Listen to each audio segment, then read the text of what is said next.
Vous allez arriver progressivement, mais moi je vais quand même commencer l'introduction de ce webinaire. Donc, je suis très heureuse de vous accueillir pour ce 28e Cafinaire Wattels. Les Cafinaires Wattels, c'est les cafinaires des acteurs de la santé et environnement dans les territoires. Donc, moi je suis Stéphanie Favre, je travaille pour le CEREMA. Et en introduction, je voulais prendre quelques minutes pour vous présenter les, justement, qu'est-ce que c'est que ce dispositif du plan national santé-environnement 4 et quelle est la boîte à outils des collectivités qui agissent en santé-environnement. Je prendrai aussi quelques minutes sur les points techniques et pour faire une introduction, notre sujet du jour, c'est la lutte contre le moustique tigre. Je vais commencer déjà par vous présenter notre cadre général d'intervention, donc les Cafinaires Wattels, que certains connaissent parce que certains d'entre vous sont déjà intervenus lors de précédentes éditions. Les Cafinaires Wattels, ils s'intègrent dans le dispositif du PNSE 4, qui est une boîte à outils pour les collectivités qui agissent en santé et environnement et qui comprend deux outils principaux, des outils qui sont faits pour vous, que n'hésitez pas à piocher dans ces ressources pour vos animations, pour vos argumentaires, vos présentations, vos réunions d'équipe. Le premier, c'est un site internet qui est un centre de ressources avec des retours d'expérience, avec des dossiers thématiques et avec aussi toute une rubrique actualité et événements. Si vous avez des événements en santé et environnement, n'hésitez pas à nous les diffuser et à nous les partager. Nous serons heureux de les mettre sur ce site internet. Et le deuxième outil, c'est la communauté sur Expertise Territoire. Expertise Territoire, Expertise Territoire qui propose notamment une animation via les cafinaires Wattels. Expertise Territoire qui est aussi, je vais vous faire un rapide tour sur Expertise Territoire en vous partageant une autre page. Tac, tac, tac. Voilà. Donc, Expertise Territoire, c'est un site de partage communautaire des professionnels des enjeux de la transition écologique. Et sur Expertise Territoire, on a une communauté dédiée à la santé-environnement. Parmi toutes les communautés existantes, on a la communauté environnement santé. Et dans cette communauté environnement santé, vous êtes les bienvenus, vous pouvez bien sûr la rejoindre. Vous voyez, il y a déjà 222 participants sur cette plateforme. Donc, vous pouvez à la fois retrouver tous les événements. Attendez, je vais mettre sur ma page. Voilà, une fois que vous êtes connecté sur votre page, vous avez accès à tous les événements en santé-environnement qui sont publiés ici. Vous avez accès aussi à tous les cafinaires, tous les replays et un fil de communication. Vous pouvez à la fois diffuser les ressources, vos ressources en santé-environnement, mais aussi des questionnements. Ce lieu d'échange vous permet de partager vos actualités, mais aussi vos interrogations, vos besoins de ressources, par exemple. Et plus précisément, ici, parmi les ressources, vous retrouvez l'intégralité des cafinaires Wattels. Donc, depuis le premier en 2022, en octobre 2022, jusqu'au dernier de novembre, qui a été mis en ligne en novembre, donc celui d'octobre. Vous constaterez que ces cafinaires Wattels, ils permettent de mettre en valeur la diversité des expériences des collectivités en santé et environnement, diversité des expériences, parce ces témoignages, c'est l'intérêt de ces cafinaires, c'est que c'est uniquement et principalement des témoignages de collectivités. Et ces témoignages, ils émanent de grosses collectivités comme Strasbourg, Lyon, Rennes, dont on sait qu'ils ont les moyens d'agir en termes de ressources humaines et de ressources financières pour la santé environnementale, mais aussi des petites communes comme par exemple Tramail, qui est l'une de notre première intervention, la deuxième, avec le témoignage de Michel Maillat, maire de Tramail, et sa lutte contre le radon, son intervention sur le radon. Et on voit aussi la diversité des expériences des collectivités, puisqu'on parle d'intervention à l'échelle projet. Donc, par exemple, le dernier cafinaire était la déclinaison du PLUI HD de Dunkerque dans un projet de quartier.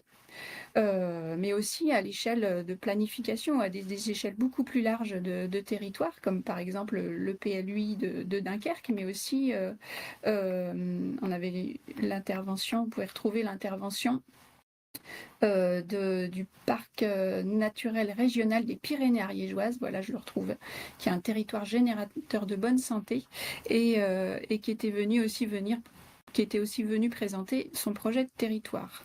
Donc cette boîte à outils, elle constitue une richesse importante et que je souhaitais repartager aujourd'hui. Parce que, encore une fois, n'hésitez pas à piocher dedans. C'est la force de ces témoignages, c'est qu'ils émanent vraiment de collectivités.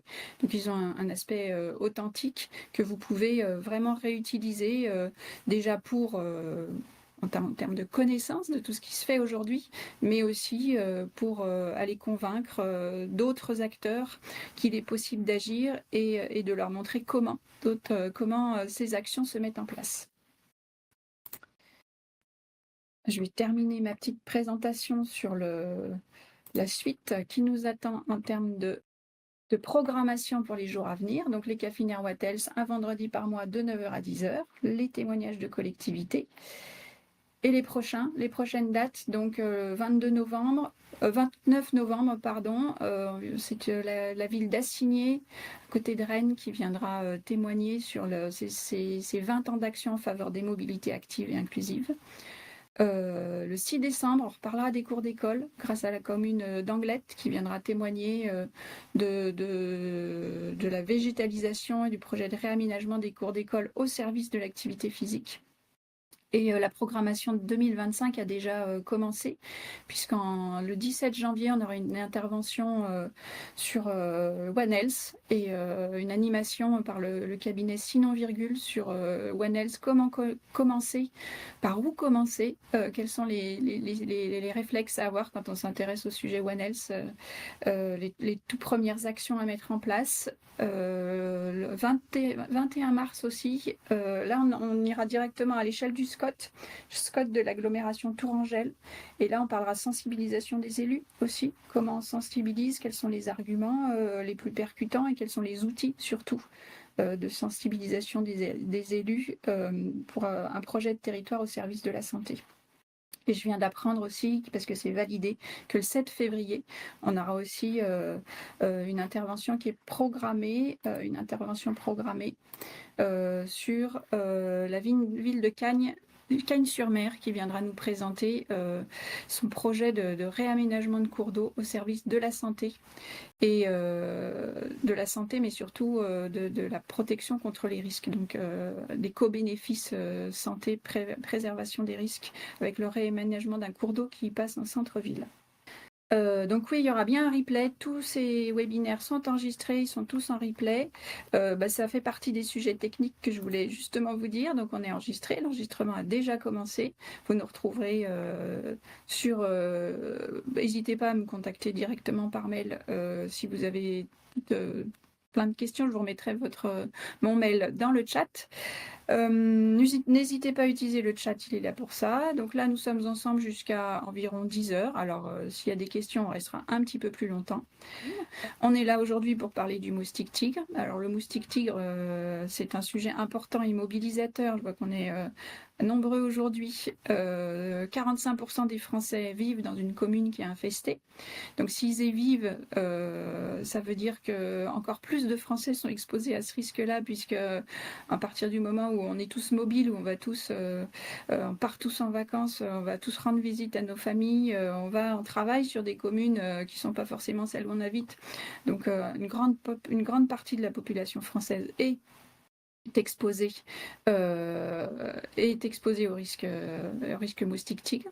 Et d'ailleurs, les collectivités s'en préoccupent. D'ailleurs, le réseau français des villes santé a mis à jour son recueil d'actions sur les moustiques. On voulait aujourd'hui, en introduction, vous parler de ce recueil, et je voulais passer la parole à Nina Lemaire, si elle est toujours là, pour nous faire un petit mot sur ce nouveau recueil qui vient juste d'être diffusé. Bonjour Nina. Bonjour. Merci Stéphanie. Donc, en effet, on a publié une petite synthèse. Elle est sortie il y a 2 jours, donc ça tombait bien. Petite synthèse sur le moustique tigre que vous trouverez donc en ligne sur notre site internet. Voilà, j'en ai un petit exemplaire ici.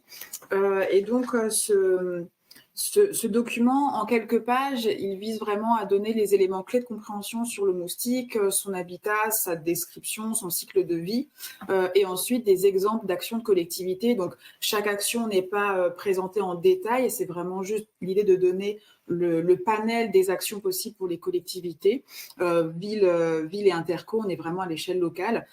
Et donc, ce document-là, en 9-10 pages, il n'est pas tellement à l'usage de ceux qui maîtrisent déjà ce sujet, mais il est vraiment à l'usage voilà, pour aller vers vos collègues des services bâtiments, par exemple, des services espaces verts, dans les mairies de quartier, pour faire le pont, sensibiliser sur ce sujet, expliquer pourquoi c'est un enjeu de santé, et puis avec vos élus aussi, voilà, pour leur montrer le panel de ce que des villes font et donc ce qui peut être fait chez vous.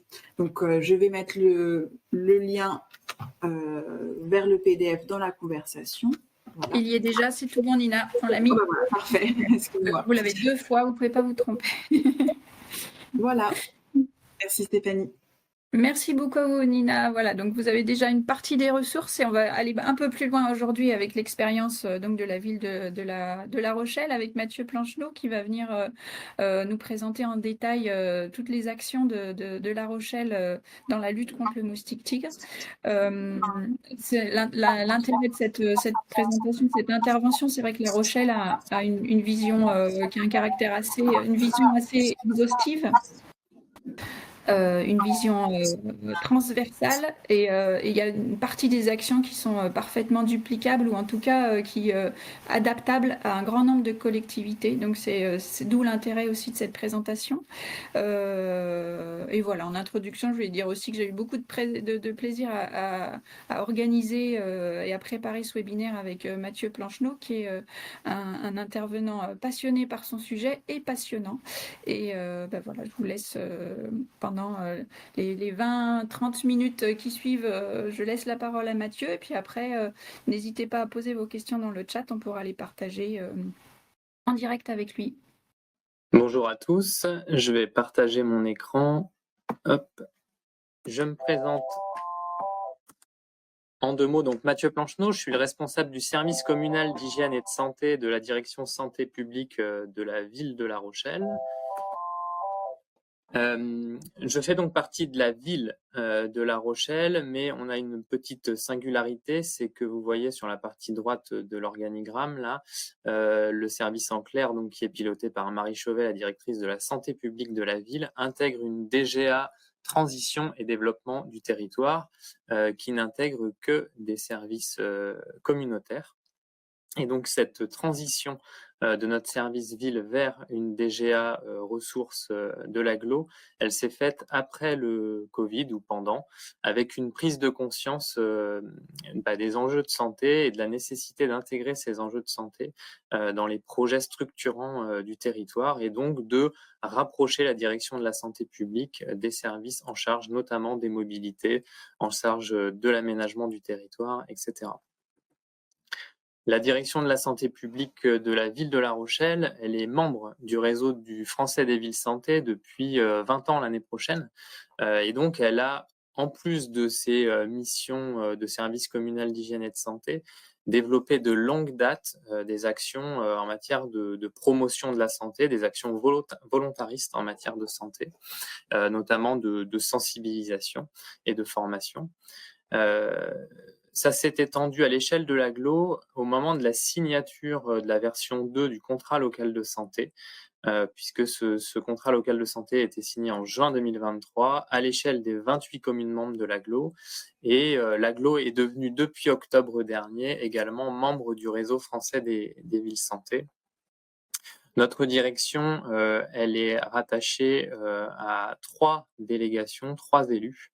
Un élu du contrat local de santé agglo sur un mandat santé-environnement, notre élue Delphine Charrier à la ville en charge du SCHS et de la promotion de la santé notamment, ainsi qu'un élu en charge de la politique animale en ville et de l'agriculture urbaine. Et ça, c'est une délégation qui est aussi assez récente et qui nous intéresse directement sur le sujet du moustique tigre. La présentation, je l'ai découpée en 3 parties. Je vous propose de passer peut-être à des questions-réponses entre chaque partie pour pas que ça soit un long monologue. Donc d'abord une première partie sur l'organisation de la lutte antivectorielle, donc qui fait quoi, le rôle des collectivités avec un focus sur les EPCI et les communes. Ensuite, une partie plutôt orientée sur quelle stratégie est mise en œuvre à La Rochelle, en insistant sur la plus-value du contrat local de santé en la matière, et pourquoi et comment développer une culture du risque vectoriel sur nos territoires. Et pour finir, une partie sur plutôt les outils, les ressources à disposition des collectivités et les réseaux d'expertise technique sur lesquels on peut s'appuyer. Sur le contexte, je vais passer très rapidement, mais j'ai remis quelques éléments quand même par rapport à ce moustique tigre. C'est un moustique qui est originaire d'Asie du Sud-Est. Je vous ai mis sur la slide en haut à gauche son milieu d'origine, des végétaux dits épiphytes. Il vit dans des petites collections d'eau avec de la matière organique. Il se trouve qu'on l'a délogé de son milieu d'origine et qu'il a transité à travers les 5 continents en moins de 20 ans en prenant notamment le bateau. Il est arrivé en Europe à la fin des années 60-70 en Albanie, dans des commerces de pneus, dans des conteneurs de pneus, et il s'est très bien adapté au milieu urbain. Et ce qu'il a trouvé notamment comme ce qu'on appelle gîte larvaire qui ressemble à son milieu d'origine, c'est la coupelle de pot de fleurs, petite collection d'eau où on a de la matière organique. Il a colonisé des milieux artificiels, mobiles, de ce type-là en milieu urbain. Une fois arrivé sur le sol européen, il a progressé, notamment de proche en proche et en utilisant, comme le disait tout à l'heure Stéphanie, la voiture. Il a fait du covoiturage et particulièrement en France sur l'autoroute des vacances. Et donc, on a observé sa progression depuis 2004, où il est arrivé à Menton, jusqu'à aujourd'hui. En 2024, on est à 78 départements où il est présent. Et Stéphanie disait effectivement à peu près 45% des communes où ce moustique est présent.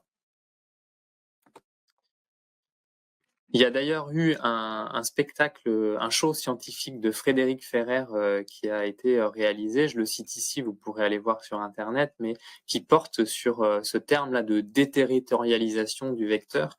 Et ça me fait penser à une initiative que je trouve fort intéressante en parallèle sur des shows scientifiques, par exemple sur la montée des eaux, les enjeux du réchauffement climatique, qui sont en termes de ressources, des moyens, de mon point de vue, d'aller toucher le grand public sur ces grands enjeux auxquels on doit faire face. Et je vous invite à aller voir ce show que vous pourrez retrouver en replay sur Internet.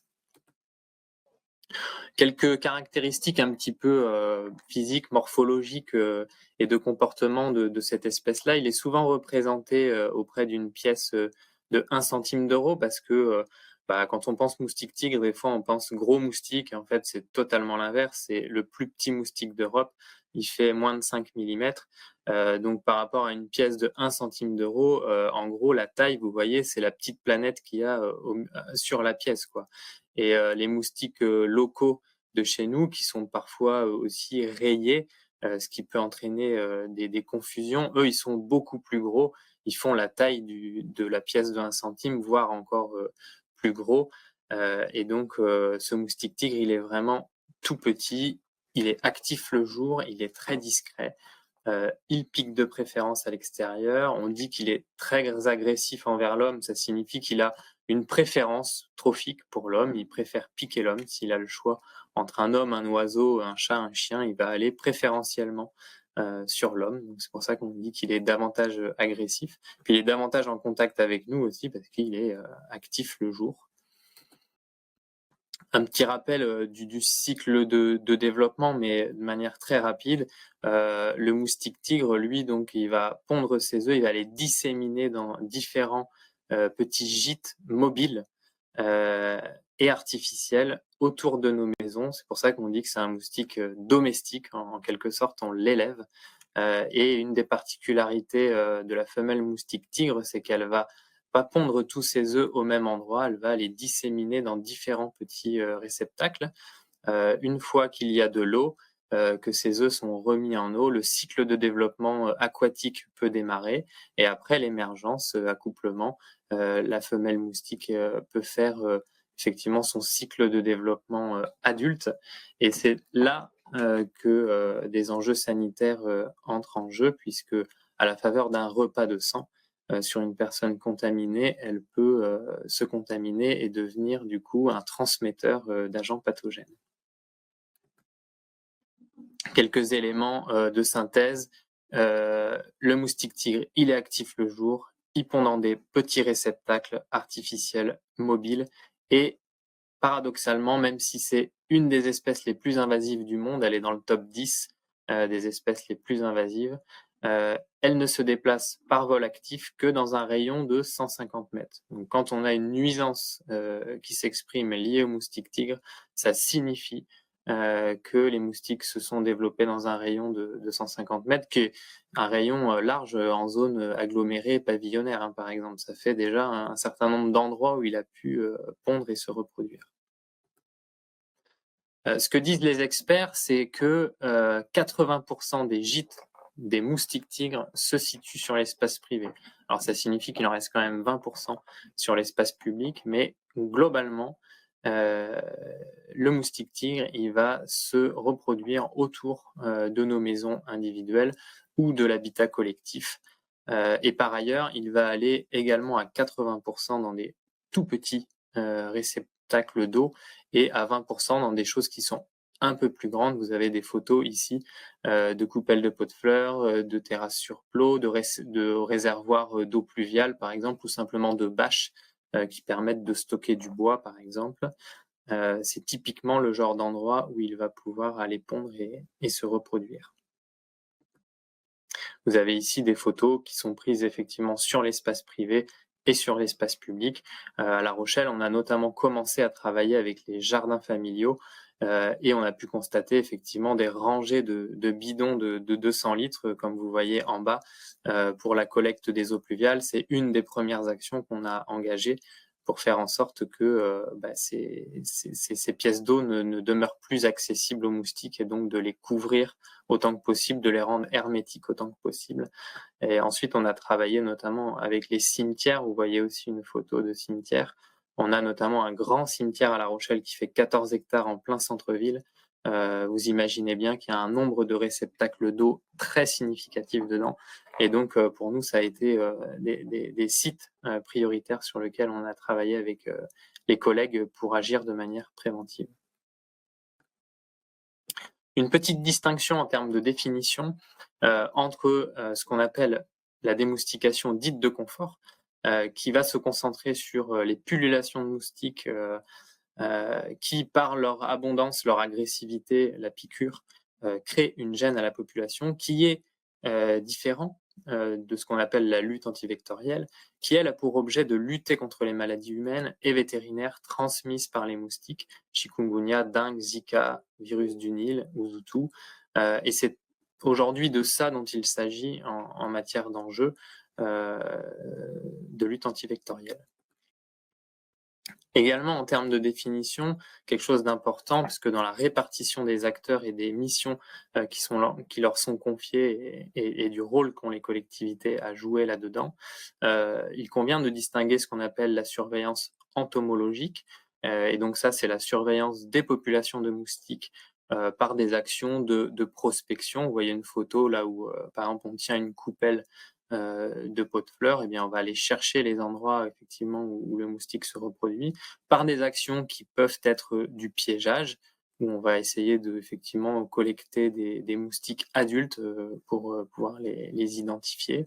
Et grâce, j'ai mis à la veille citoyenne, vous avez un exemple ici d'application ou de plateforme de signalement qui permet à l'usager de signaler la présence de moustiques, souvent parce qu'il y a des nuisances, mais ça peut se faire aussi dans le cadre de programmes de sciences participatives, par exemple. C'est le cas sur les tiques, c'est le cas sur bien d'autres sujets qui permettent d'impliquer la population dans la surveillance de ces insectes.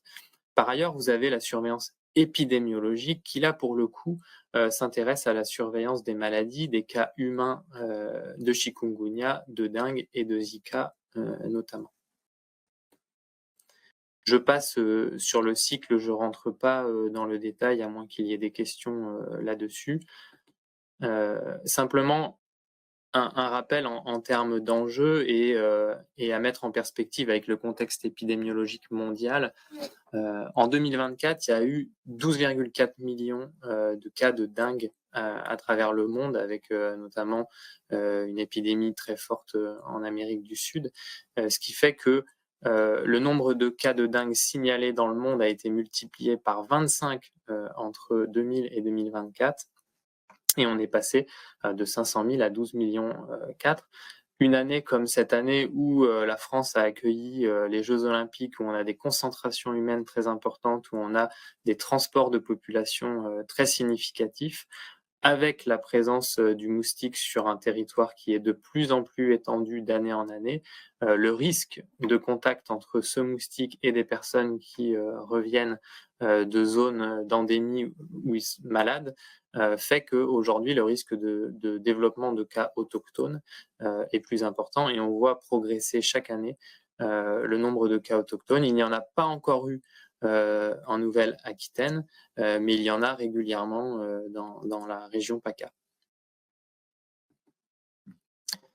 En 2024, ça a été une année record pour la dengue, toute échelle confondue, et on a enregistré 84 cas autochtones en France, principalement sur cette région PACA. Il y a eu 200 cas en Italie et au moins 292 cas en Europe de l'Ouest. Et je le disais tout à l'heure, pas encore de cas autochtones en Nouvelle-Aquitaine. Vous voyez bien que sur la région PACA, le moustique tigre, il est présent depuis à peu près une vingtaine d'années. Donc les populations sont très implantées et la densité importante, malgré les actions mises en œuvre par les collectivités. Je passe aussi sur les principaux symptômes du chikungunya, du Zika pour avancer, mais effectivement, c'est des symptômes un peu grippaux, on va dire, et simplement dire que dans les actions à mener, il y a des actions de sensibilisation à faire auprès des professionnels de santé, parce que aujourd'hui, ce risque de chikungunya, de dengue est présent sur le territoire.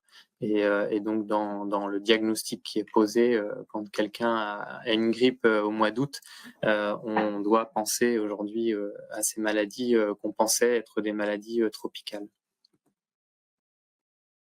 Les principaux acteurs du dispositif, c'est cadré par un décret du 29 mars 2019. J'ai mis le lien, vous pourrez aller vous y référer, mais la liste n'est évidemment pas exhaustive, mais en tout cas, les acteurs institutionnels, ce sont les ARS, les conseils départementaux ou les opérateurs des ARS, les maires, ainsi que les préfets de département et l'ANSES, qui a la mission de coordonner l'expertise sur les vecteurs.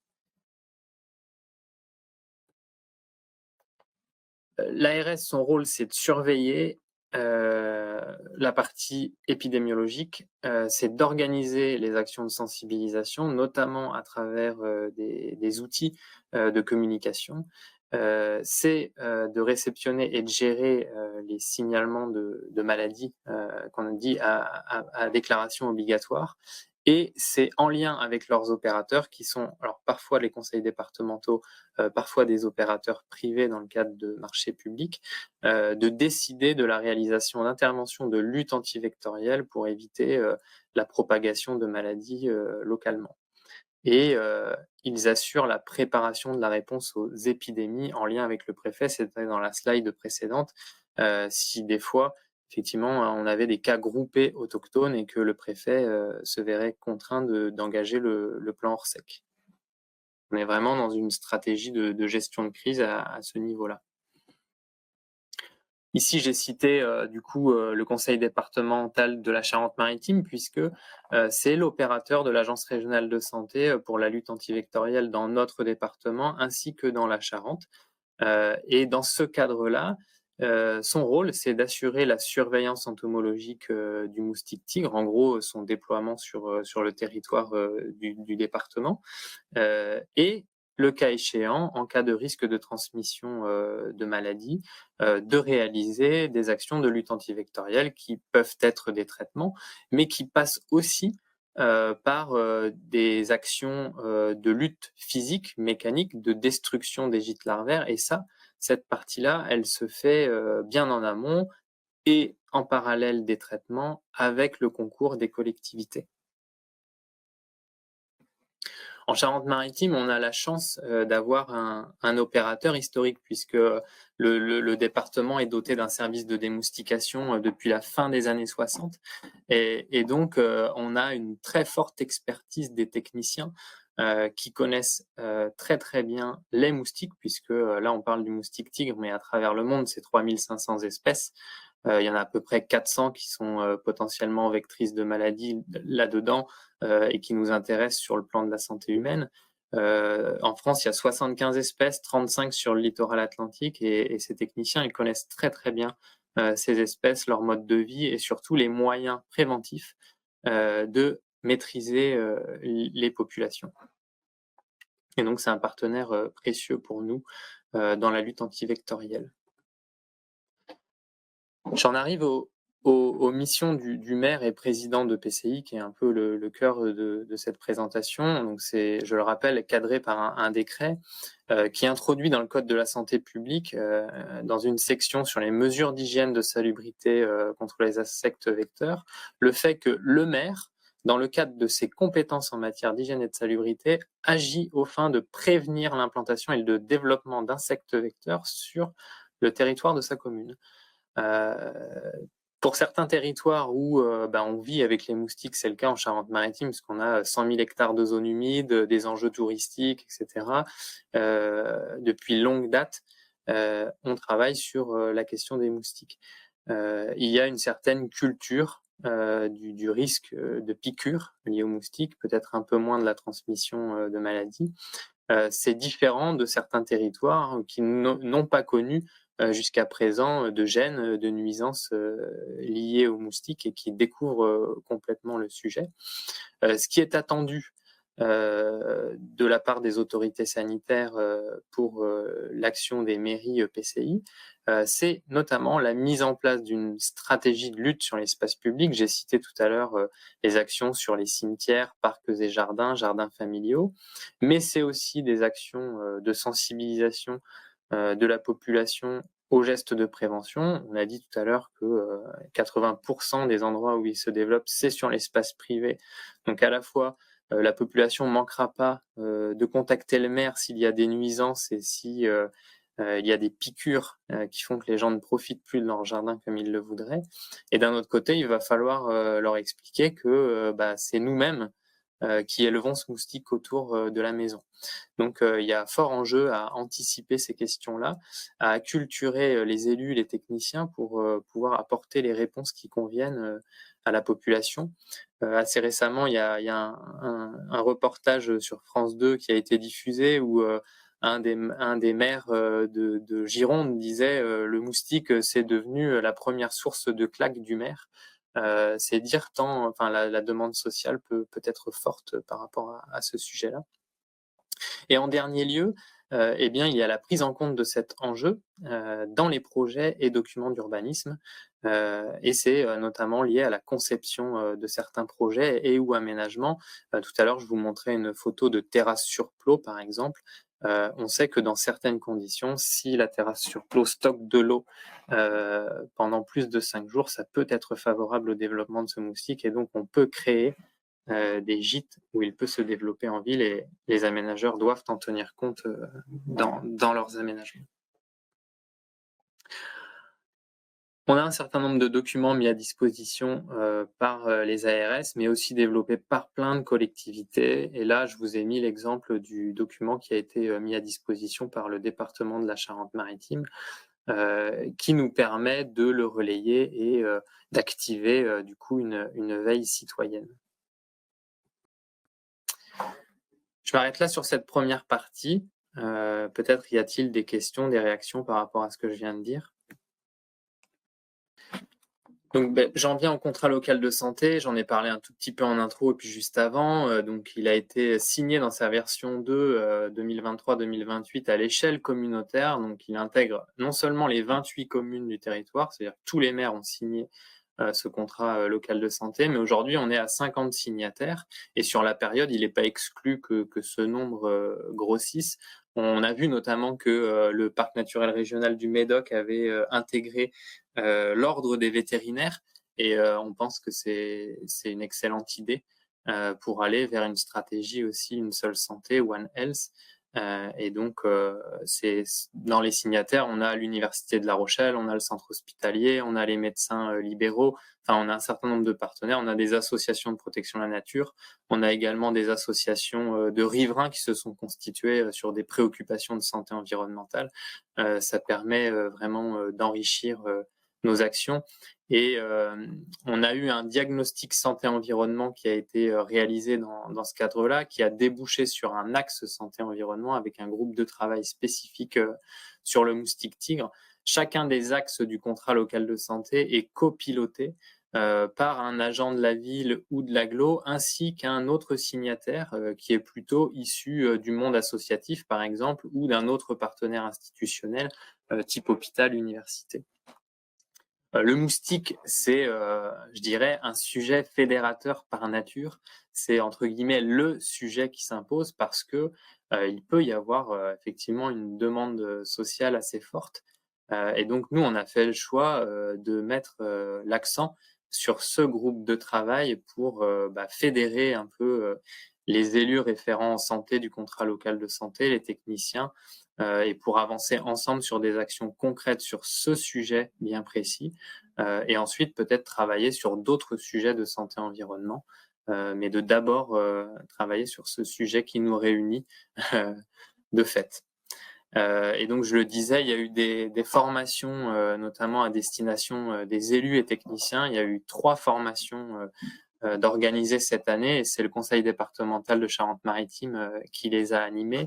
Il y a par ailleurs eu, et c'est le bandeau qui est en bas, une intervention dans le cadre de la plénière du contrat local de santé qui réunissait tous les signataires du contrat local de santé et notamment des professionnels de santé, ce qui permet d'aller vers des illustrations concrètes du concept une seule santé et des leviers dont disposent les collectivités pour agir sur la santé. On l'a un peu évoqué déjà à travers la mise en place de nichoirs pour des prédateurs naturels, etc.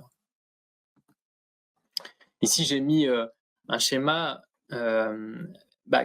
qui pour moi est important parce que finalement le moustique il fait partie des risques qu'on doit appréhender. On a l'habitude de faire face à vagues successives de crises et finalement ce nouveau risque, il convient de l'appréhender comme on appréhende les inondations, comme on appréhende d'autres risques qui sont propres à chacun de nos territoires. Et par exemple, en termes d'actions concrètes, il convient d'inscrire dans le plan communal de sauvegarde de nos communes ou intercommunalités, ce risque-là, au même titre que les autres risques auxquels on doit faire face. Et par exemple, on organise à La Rochelle des exercices en cas de tempête ou des exercices en cas de submersion marine où on se met en situation avec les différents acteurs.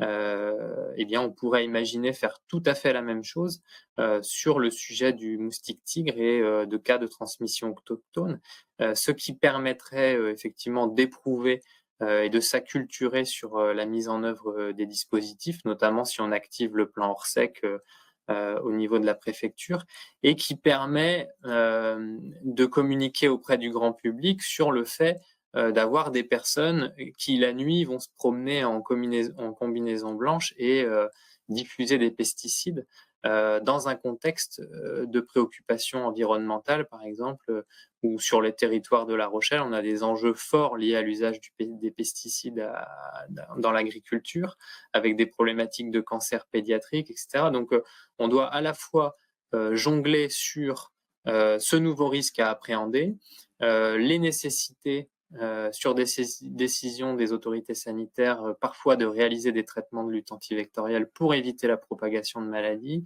et des préoccupations sanitaires et environnementales de la population qui sont liées à l'usage des pesticides, avec un souhait de la collectivité aussi de sortir des pesticides au niveau des professions agricoles et plus largement, puisqu'on est par exemple, la ville de La Rochelle, signataire de la charte Villes et territoires sans perturbateurs endocriniens, et c'est l'axe numéro 1 de cette charte. Tout l'enjeu, c'est de communiquer, de travailler sur la fameuse balance bénéfice-risque, et sur la thématique du moustique tigre, il y a à communiquer sur la nécessité d'agir préventivement, mais comme sur plein de sujets de santé environnementale, et de manière collective, notamment à travers la veille citoyenne, la participation citoyenne, pour éviter autant que possible l'usage à des produits chimiques dont on sait qu'ils sont perturbateurs endocriniens, qu'ils ont des impacts néfastes sur notre santé, et pour autant que possible éviter d'avoir à réaliser des traitements en cas de risque de transmission de maladies. Alors ça se traduit à La Rochelle par des actions dans le cadre de la politique animale en ville. Je vous disais qu'on a un élu, Didier Gaucher, qui a une délégation depuis novembre 2022 et qui met en place cette stratégie, qui la décline, cette stratégie sur l'animal en ville. Alors c'est l'animal dit liminaire, hein, les rats, les pigeons, mais c'est aussi les animaux domestiques, chats, chiens, etc. Et donc, pour ce qui concerne le service communal d'hygiène et de santé, on a travaillé notamment, parce qu'on est très sollicité par la population, sur des présences de rats ou de pigeons domestiques, sur la question qu'on évoquait tout à l'heure de la prédation naturelle. Donc, on fait par exemple appel à des prestataires qui travaillent avec des furets depuis déjà 2019. On met en place avec la LPO des nichoirs à faucons pèlerins. Dans cette logique-là aussi, de dire il n'y a pas de recette miracle, il n'y a pas de baguette magique pour maîtriser l'animal en ville. Par contre, il y a des leviers. Et ces leviers, vous les avez en bas à droite. Souvent, c'est la ressource alimentaire, l'abri et l'eau. Et donc, pour le rat, par exemple, le levier principal, c'est l'accès à la ressource alimentaire. Pour le pigeon, c'est l'abri. Donc, on l'a mis en premier. Si on devait décliner ce schéma pour le moustique, le premier levier, ce serait l'eau. Et notamment les gîtes artificiels. Et souvent, du coup, le message qu'on martèle un petit peu, c'est que ces animaux-là, quand ils prolifèrent, ils sont un peu bio-indicateurs de nos incivilités. Alors c'est peut-être un peu fort comme terme, mais en tout cas, l'objectif n'est pas de culpabiliser le citoyen ou le visiteur, mais c'est de l'impliquer dans la gestion et dans la maîtrise de ces animaux en ville, qui, si on s'y attarde, nous apprennent finalement beaucoup de choses sur nous-mêmes et notre mode de vie. Il y a un fait, c'est qu'il va falloir qu'on cohabite avec eux, et on cohabite avec eux depuis des siècles. C'est le cas notamment du rat d'égout, hein, qui vit avec nous depuis très longtemps. En termes de stratégie, pour la lutte à l'échelle intercommunale, je pense qu'effectivement, il faut voir ça un peu comme un cycle un peu classique, hein, mais il faut identifier des référents, et ça, l'ARH chez nous a envoyé un courrier à toutes les communes pour qu'elles désignent au moins un élu et un agent référent. Alors, c'est mieux parfois quand on est deux, hein, en cas d'absence, bien sûr, que ça s'accompagne de formation. Ensuite, c'est de voir quel mode de gestion on peut mettre en place. Est-ce qu'on a des partenaires, comme c'est le cas pour nous, avec un service départemental de démoustication? Est-ce qu'on fait appel à des expertises externes? Est-ce qu'on fait appel à des réseaux d'experts pour un peu nous conseiller sur la mise en œuvre d'actions? On doit nécessairement évaluer la vulnérabilité de la commune. Combien de communes sont colonisées, quels quartiers, etc. Et puis, est-ce qu'on a des établissements sensibles avec des personnes vulnérables en cas de transmission de maladie? C'est peut-être là qu'on va aller concentrer nos efforts en premier, par exemple. Et donc, ça passe nécessairement par un diagnostic, une cartographie de la commune où on va identifier les sites sensibles pour agir de manière raisonnée, dimensionnée sur les sites concernés. Par ailleurs, certaines communes, c'est le cas de La Rochelle, sont concernées par ce qu'on appelle le règlement sanitaire international, avec un port et un aéroport. Et donc, certaines règles s'appliquent dans ce cadre-là. Et donc, à l'origine, c'est plutôt pour prévenir l'introduction de certains vecteurs sur le territoire. Là, il se trouve que le vecteur, il est présent, donc il peut passer d'un quartier en proximité du port, par exemple, à un conteneur qui va partir ailleurs. Donc, il y a vraiment cette interface ville-port ou ville-aéroport à traiter avec les parties prenantes qui est particulière pour les communes qui abritent ces infrastructures. Les moyens pour initier la veille citoyenne, ils sont nombreux. C'est pas exhaustif ici, mais on a fait une petite checklist pour les communes et notamment dans le groupe de travail, ce qu'on évoque, c'est simplement la communication dans le journal municipal, soit par une brève, par un article, quelque chose sur le site internet, les réseaux sociaux de la ville. Ça peut être des affichages sur les sites sensibles, les cimetières, les jardins familiaux, par exemple.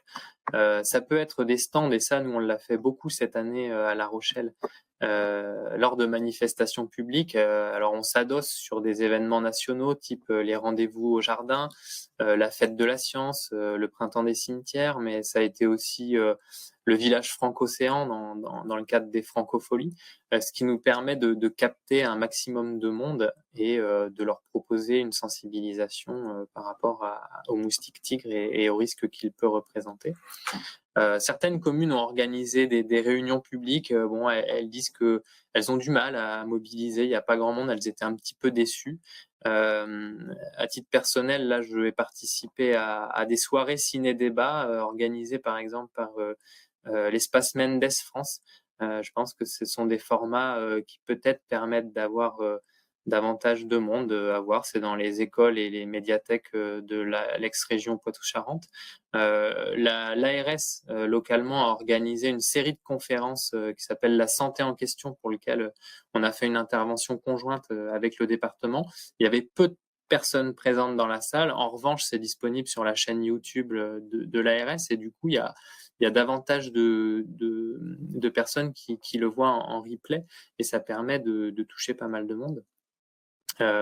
On a un parcours de prévention dans les écoles primaires qui s'appelle le programme 1, 2, 3 santé, pour lequel aujourd'hui on a un parcours santé environnementale qui est plutôt sur les perturbateurs endocriniens, mais on envisage de le décliner sur d'autres thématiques et en particulier celle des moustiques. Ce qui est recommandé, ce qui se pratique dans beaucoup de communes qui sont infestées depuis plus longtemps que nous, c'est des campagnes de communication, de sensibilisation en porte-à-porte, avec ou pas la mise en place de piégeage, et notamment en lien avec les comités de quartier. Donc nous, on a initié ce travail d'acculturation et de partenariat avec les différents comités de quartier et ou associations sur le territoire. Et puis, c'est la création, l'animation potentiellement d'un réseau d'ambassadeurs, soit dans les associations, soit dans les comités de quartier, par exemple. En termes de ressources, il y a la signature toute récente du PRSE 4, le 24 octobre dernier, avec un axe, l'axe 2, qui est dédié à la réduction des risques liés des expositions liées aux espèces animales et végétales. Pour nous, c'est une opportunité aussi de travailler de manière collaborative et peut-être de monter des projets ou de répondre à des appels à projets dans le cadre de ce nouveau plan régional santé-environnement. Il y a des réseaux d'expertise technique aussi sur lesquels on s'appuie beaucoup et que quand on débarque un petit peu sur le sujet, on ne connaît pas nécessairement. J'ai dit tout à l'heure que l'ANSES avait cette mission d'expertise. Elle publie notamment des rapports, et je vous en ai mis un ici en bas à droite, sur l'efficacité du piégeage, parce que les communes assez vite peuvent être démarchées par des entreprises qui souhaitent vendre du piégeage. Bon, on a des rapports scientifiques d'expertise par rapport à ça, et par ailleurs, on a des opérateurs type les EID, le Conseil départemental de Charente-Maritime, qui sont fédérés en associations, notamment une qui s'appelle l'ADEJ, qui travaille de longue date sur ces questions-là et qui peuvent nous apporter des réponses. Il y a des publications du réseau français des villes santé, on en a parlé en introduction, avec un groupe de travail qui est piloté par la ville de Lyon sur les espèces à enjeu pour la santé. En tant que service communal d'hygiène et de santé, on a accès à un réseau qui s'appelle YENSA. Et donc, quand on a des questions, qu'on veut faire un petit peu de benchmark auprès de nos homologues, on a accès à ces ressources. Par ailleurs, en tant que SCHS, on a également accès au RES et donc des ARS. Et donc, on a aussi, en termes de documentation, de protocole, des exemples de ce qui se fait dans d'autres collectivités. On ne réinvente pas la roue et les ressources sont très importantes et intéressantes. Et puis, il y a plein d'autres réseaux comme les communautés du CNFPT ou ce que présentait Stéphanie Fabre en amont, les communautés du CEREMA, etc. Le GREN Nouvelle-Aquitaine a été mandaté en Charente-Maritime pour justement collecter des outils et notamment des outils de mobilisation sociale. Et donc, ils ont sur leur site internet un certain nombre de ressources qui permettent d'agir sur l'éducation à l'environnement en matière de moustiques-tigres, donc notamment sur les questions de prédation, etc. Il y a un certain nombre de webinaires et de ressources qui sont disponibles. Nous, on a utilisé aussi cette année, dans le cadre des actions grand public, des ressources qui sont libres de droit et mises à disposition par une association qui s'appelle la Water Family, et notamment un jeu, vous avez à gauche un jeu de plateau, donc c'est une grande bâche qui fait 3 mètres sur 3, sur lequel on peut jouer avec les enfants, avec les familles, pour aller nettoyer de manière collaborative un jardin en identifiant tous les gîtes où le moustique peut se reproduire.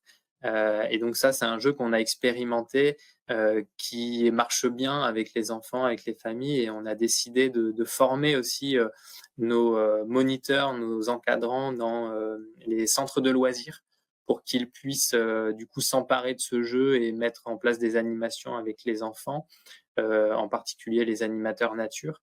Et c'est un jeu qu'on va également mettre à disposition dans les ludothèques et dans la ludomobile qui circulent sur le territoire pour que les partenaires puissent s'en emparer et l'utiliser au maximum.